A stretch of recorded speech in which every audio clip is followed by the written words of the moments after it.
Hello, everyone, and welcome to the Minnesota Vikings postgame show. I'm Tom Moore from VikeFans.com, and joining me as always to talk about the Vikings NFC North clinching win versus the Bengals 34-7, it's Vikings color radio analyst Pete Bursich. And well, Pete, it sure was nice for the fans to see a Viking blowout win, to at least take the taste out of our mouths from that loss over last weekend to the Panthers. I'm curious about your thoughts on the Vikings' 11th win of this 2017 season. Well, it was good to be back at home, I'll tell you that. And I think this team plays markedly better at home. It had been a month since the fans got to see their team, and they represented very well. So, it was just a weird run of the schedule. I mean, you had away games and then the Rams, and it was just kind of weird how this. You go on the road for a couple weeks, you come home, and then you're on the road for 3 weeks, and so it was just good to be home, and I think the team needed it. They definitely responded, especially defensively. The team responded today, and that's exactly what you want to see after a tough loss to the Carolina Panthers. Yeah, I'm curious. I mean, we talk about wins, and it's not just the Vikings. It's almost every team out there plays better at home. As a player, and you played in this league for a long time, Pete, what is the big difference at home? Is it because you sleep in your own bed? What is it? Well, I think it's part of it. I mean, the whole process of traveling, it wears on you. I mean, it's when you travel, you go to the facility on Saturday morning. You go through a walkthrough, and then you have an hour or two. You come back, go through security, and then you're gone until Sunday night. And that's if you have a noon game. If you play at night, you're getting back early in the morning, and it's a longer weekend. Whereas when you play at home, you're around. You kind of around your family a little bit on Saturday. You take your time. You go to the hotel. You're still sleeping in a hotel on Saturday night, but you're familiar with it. You're used to it. And I think the key is after the game that you're home. You can just go home and enjoy your evening instead of sitting on a plane and doing all that. So being on the road that many weeks in a row wears on you. No doubt. Well, I'll tell you what, the person who certainly felt at home today was Case Keenum, and he was just one completion short today of tying Brett Favre's franchise record of 88% completion out there. And Pete, he's in some kind of a zone, but it really isn't luck. And I'm curious from your perspective, seeing him every single week, what are the keys that you have seen from him that spells all his success on the field this year? Well, I think a lot of it is mobility and the ability that they can use to get him out of the pocket, the play action, keep plays alive in the pocket. He took a couple of sacks today that I think he could have, thrown the ball away and, avoided those sacks, but he ended up trying to hang in there as long as he could and ended up getting brought to the ground. But, those are really the main things. And, seems like outside it takes him a little while to get adapted sometimes, especially if it's windy. But his ability to move on that turf and scramble and do those things, those are all important. I mean, he has made a lot of plays with his legs over the last couple of weeks, and I want to see him start sliding leg first a little bit more than head first these days. But that's it. They keep him mobile, they keep him moving around, and Shermer does a good job of it. So in that respect, I think he's done very well. You couldn't do that kind of stuff with Bradford. Yeah, I'll tell you what, not a knock on Bradford or Teddy Bridgewater, but Case Keenum's got that fiery quarterback to where, he completes a pass, he runs all the way downfield. That's a key piece of it as well that gets the players excited and enthused to play this game, isn't it? Yeah, it is. I mean, that's the kind of leader that you want to have. I mean, I think the biggest moment that I saw for that was the second half of the Chicago Bears game when he came in after Bradford went out and been sacked, 4 times in one half, and Keenum came in there, and you could just see his reaction coming on the field, getting in the huddle, getting those guys fired up. I mean, he's a fiery kind of player, and players, they like that. So it helps. I mean, his attitude, he's doing it with everything. I mean, he's a talented quarterback, but he's really comfortable right now. He feels good. You can tell those things when he's on the field. The game isn't too big for him. He can manage all of it. He's making good decisions for the most part, and that combination has really worked well with this offense. When you look at this pass offense, today you saw it in spades when you saw Jerick McKinnon emerge as that key pass receiving threat. I mean, today he had over 115 yards of receiving on the day. How was he getting so open though? I mean, when you saw him, there wasn't a guy within 5 or 10 yards of him. Well, yeah, because Cincinnati wasn't covering them. I mean, Cincinnati was a mess at linebacker. They had a bunch of backups in there. Vontez Perfect was out. Vigil was out. You had a number of their starters, all three of their starters they went into the season with were out.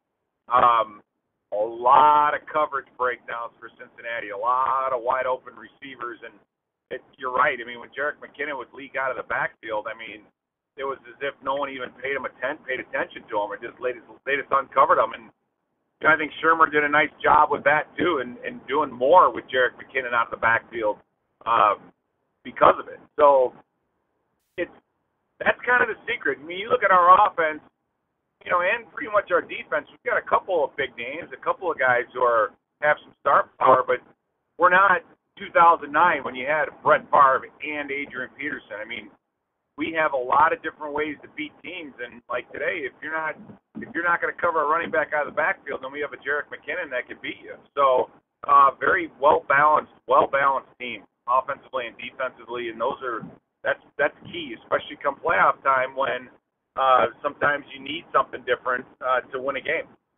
I tell you, talk about that backfield. It's clear that Latavius Murray has taken over that key running threat for the team. But I'll tell you what, some of his success today was really about that interior blocking, especially by Nick Easton and Rashad Hill. One would set the other guy up, the other would blow out the linebacker who'd cover the hole. As a former coach, Pete, talk to the fans about the importance of a unit working together more than just individuals playing well.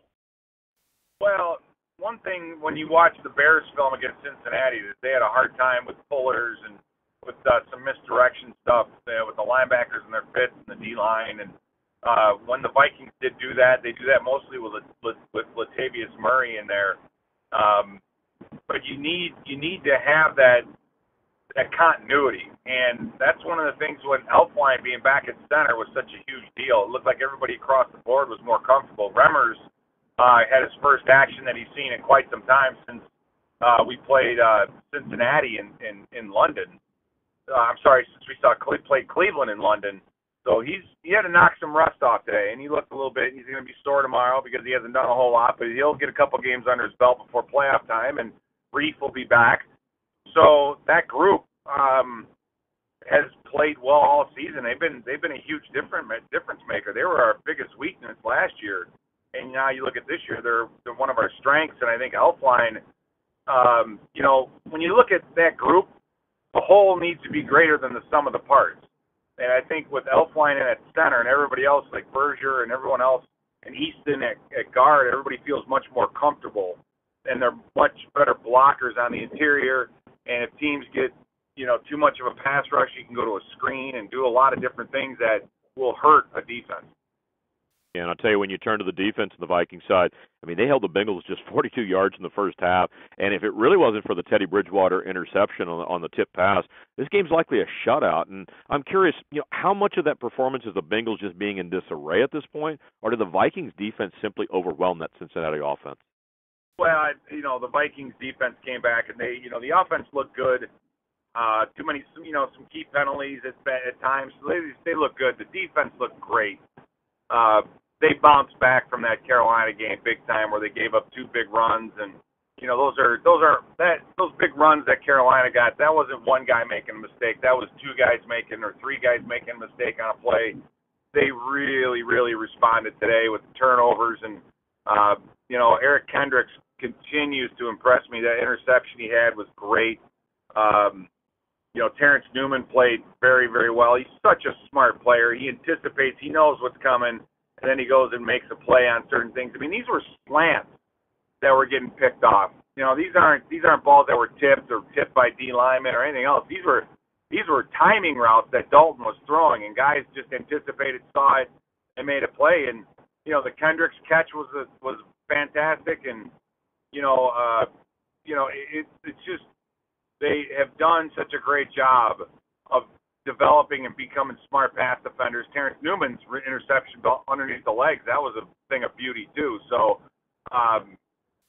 Cincinnati had as many first downs as the Vikings had turnovers in the first half.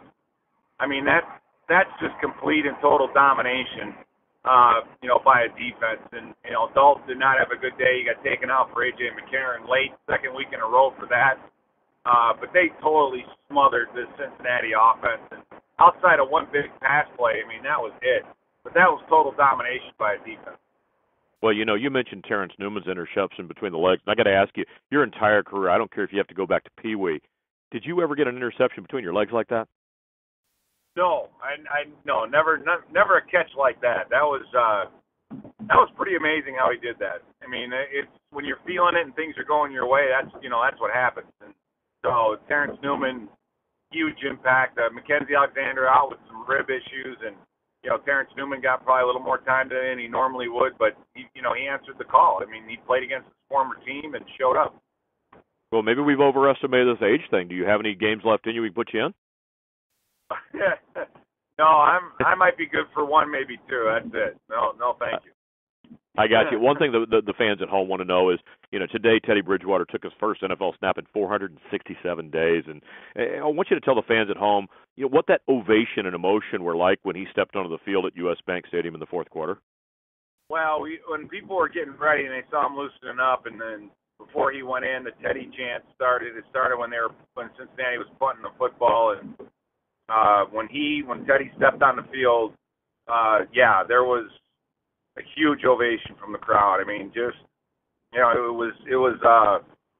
was heartwarming, really, and it's an acknowledgement to Teddy and how much he's loved by the fans and how much work he's done. I mean, they were worried about amputating the leg. They were saying he may not walk again, and for him to come back and not only be active again, but to get out there and play a couple plays, I mean, that was great. Now, does he need a ways to go? Yeah. I mean, he's got a lot of rust he has to knock off, and I don't think he was moving like he used to, but those are the first live snaps the young man has taken in about a year and a half, almost 2 years when you count the season. So,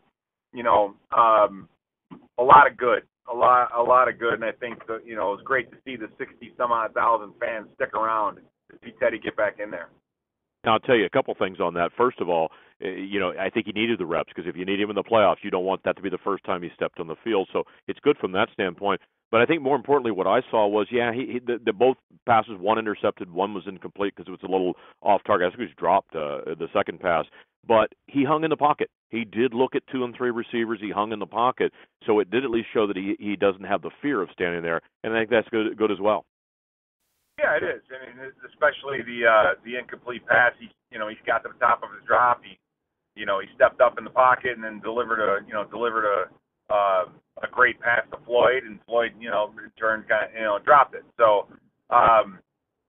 those are all the things that you're going to look and watch and see. And the Vikings obviously have been seeing him in practice every day do those things, and to get a chance to get out there in the field. I mean, it had to have been a pretty emotional moment for Teddy. I know the first time he came back on the field when he was activated, he was in tears, and there had to have been some butterflies, I bet, and kind of like your first start in the NFL when he got out there. So it's just good to get that out of his system and do it before the playoffs or any time like that where so much is on the line. So yeah, it's just when things go your way, they go your way, and the Vikings, a lot of things have gone their way.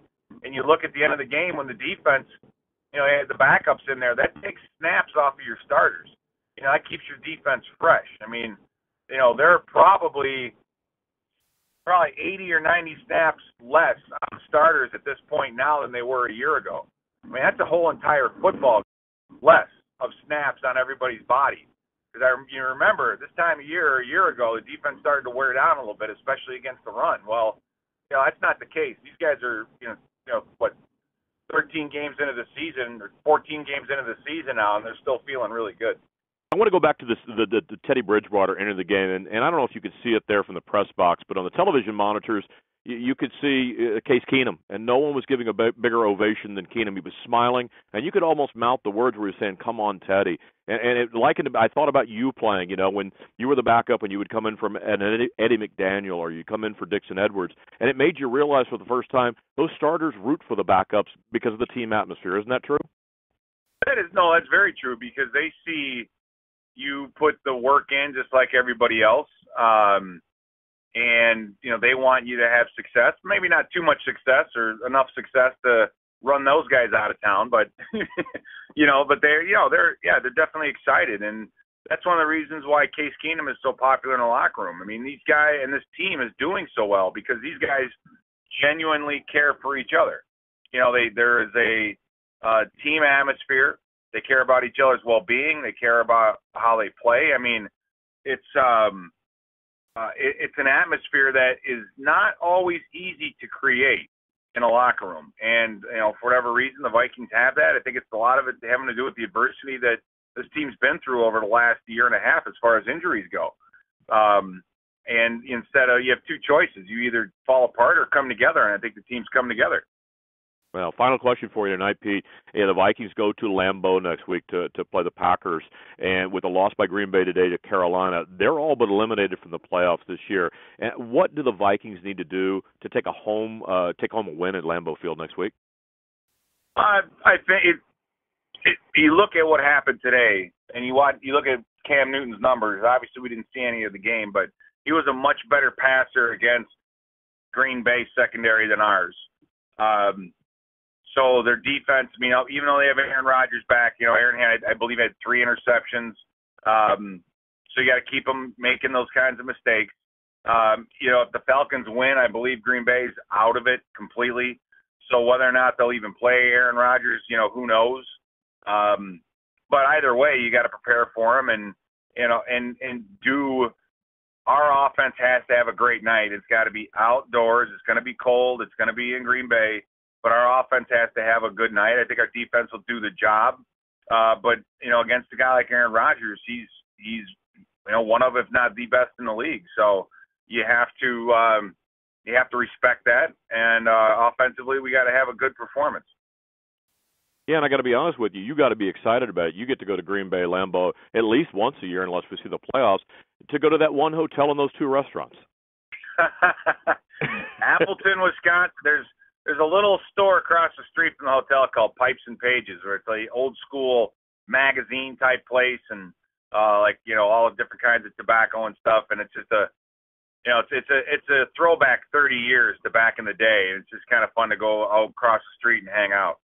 With that, after you've got your travel log from Pete, you know where to go in Appleton. That wraps up the Minnesota Vikings postgame show. And don't forget to give Pete your thoughts on Twitter, @VikeFans or @PeteBurchich, and he will interact with you. Your final score today at U.S. Bank Stadium was the Minnesota Vikings 34 and the Cincinnati Bengals 7, raising the Viking record to 11-3 and clinching the NFC North title for the Vikings. Pete and I will be back in 2 weeks after the Vikings take on the Bears at U.S. Bank Stadium to close out the 2017 season and get ready for the playoffs. So until then, for Pete Burchich, I'm Tom Moore. So long, everyone.